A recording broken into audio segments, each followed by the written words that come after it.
we're going to get kicked off with censorship and the arrest of Pavel Durov, arrested in France over the weekend. So let's have a look at the details of this. So, as I say, arrested on Saturday evening in Le Bourget airport in Paris, arrested on the basis of a French search warrant issued by the National Directorate of Judicial Police. Placed on a federal wanted list, and the warrant was issued because of his alleged failure to cooperate with the French authorities. This is all about censorship of the Telegram platform, for which he is the CEO and founder. Of course, the accusations, well, terrorism, drug trafficking, complicity in criminal activities, fraud, money laundering, concealment of illegal activities, distribution of child sexual abuse content. We'll focus on that one a little bit in a second, but the potential penalty for this is 20 years in prison. So this is a typical tweet then going out. France is actually going to throw Telegram founder Pavel Durov in jail for up to 20 years for refusing to censor the truth. If this happened to Mark Zuckerberg in Russia, every Western government would be going crazy. The hypocrisy and double standards are astounding. Well, if we just consider the hypocrisy and double standards on the allegations of distribution of child abuse material for a second, it is really off the charts when we consider this headline from the New York Post. Brigitte Macron says her head was in a mess when she dated future French president when he was 15 and she was 40.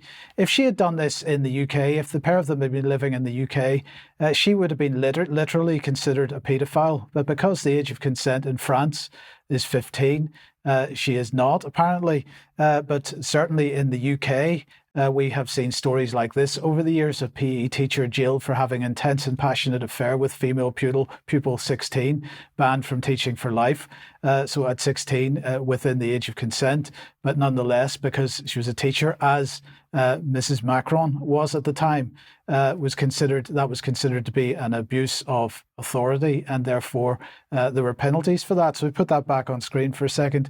Others, in fact, ending up, although not in prison, ending up on the sex offenders register for having a sexual relationship with a 17-year-old, and a former pupil didn't begin the relationship till after the pupil had left the school, but still, because of the issue of abuse of authority, put on the sexual offences register, and so on. So the hypocrisy here is off the charts.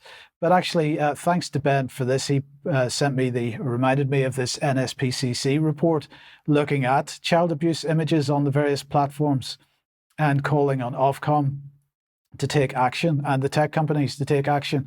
And in fact, Telegram isn't even listed on their list. So here's a look at the instances of child abuse images that they discovered, ranked by the NSPCC. Snapchat out in the lead with 44% when they ran this study. Instagram coming second at 12%, Facebook third at 9%, WhatsApp fourth at 5%, and then Kik, I'm not aware of that one, at 5% also. TikTok at 4%, Twitter and X at 3%, and YouTube at 3%. So they didn't even mention Telegram. So when we're talking about hypocrisy, we need to understand where the hypocrisy lies. And Alex, very, very briefly, I mean, my view here is we are existing with a paedophilic leadership, and for them to use sexual imagery as children as an excuse for censorship is beyond hypocrisy. Of course it is, Mike, and the longer we go on, the more we see examples of paedophilic leadership being caught out, not just in politics, but in finance, increasingly in the security state areas as well. And we will go on to see some of the reaction to Durov's arrest soon, where the blatant hypocrisy becomes clearer because Telegram's leadership is singled out for allegedly benefiting from the child abuse here, where no mention is made of Instagram, YouTube, or other of the regime-compliant social media websites. Indeed. So let's bring Molly Rose Foundation on screen, and they, of course, focusing mainly on suicide risks and suicide content on the various platforms. And they were doing an analysis of the Digital Services transparency database. Now, the Digital Services Act is one part of the EU's equivalent of the Online Safety Act. What did they talk about? Well, they were talking about Instagram, Facebook, TikTok, Pinterest, Snapchat, and X. And again, no mention of Telegram in this report. So, to what degree does Telegram feature in reality in terms of this type of content that is considered harmful?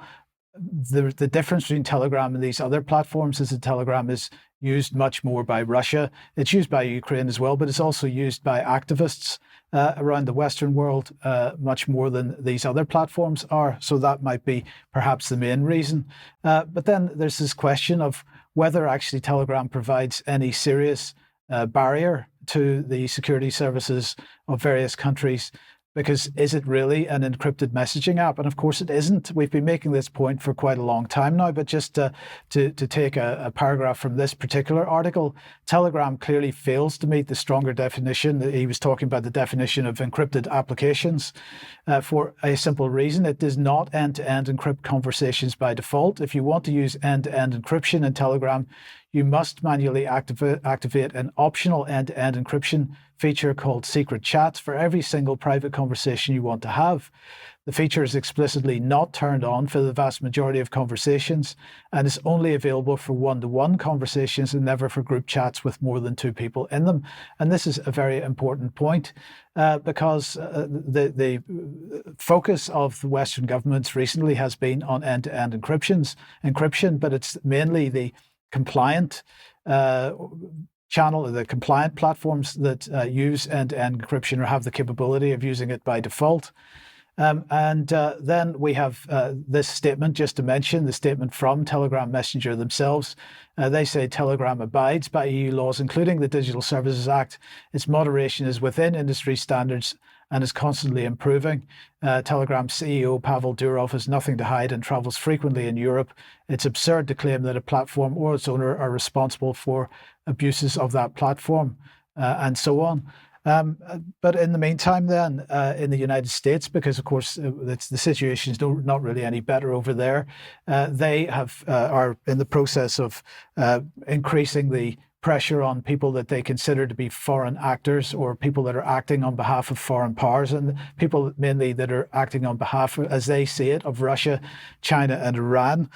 So people like Scott Ritter and Dimitri Simes are much more likely, at least this is their view, to be on the receiving end of similar material or similar responses from the state. But just coming back to Dimitri for a second, this from Richard: if Telegram can be banned because drug dealers use it to exchange information, then Mercedes should also be banned because they're used to transport drugs. Don't be fooled. Freedom of speech is at stake. And this is absolutely the case.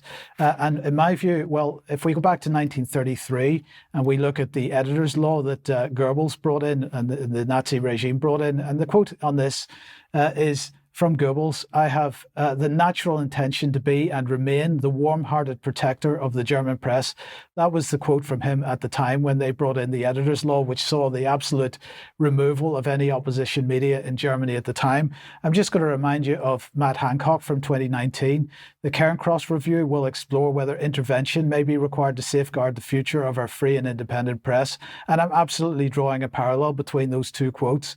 I think what we're seeing here, Alex, is the intervention that's required to save the so-called free and independent press, which is now completely in the pay of the British government. They are safeguarding the future of that by shutting down any dissident voice.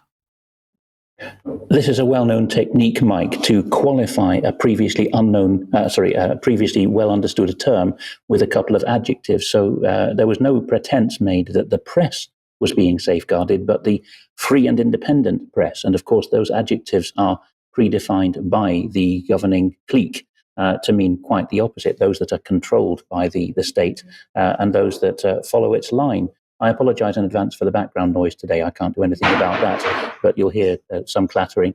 But yes, from the Cairncross Review onwards, and go to our censored section on the front page of the website to find more, it was clear that the government and government money was leading the press, that section of it that is controlled by the government, and anything else could just sink